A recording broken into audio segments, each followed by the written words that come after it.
সংগ্রামী বাগেরহাটবাসী, আজকে বাগেরহাটে ইসলামের সূর্য উদয় হয়েছে।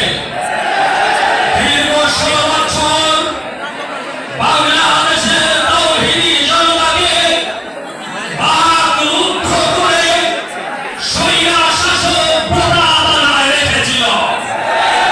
সাথে সাথে ইসলামী খেলাফত মজলিসের সংগ্রামী মহাসচিবের কণ্ঠকে বারবার নিস্তব্ধ করে দেওয়ার অপষড়যন্ত্রে লিপ্ত হয়েছিল।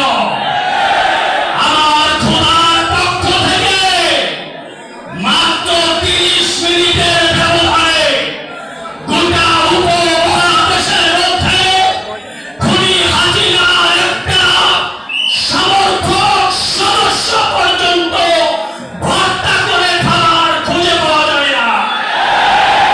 সংগ্রামী তাওহীদি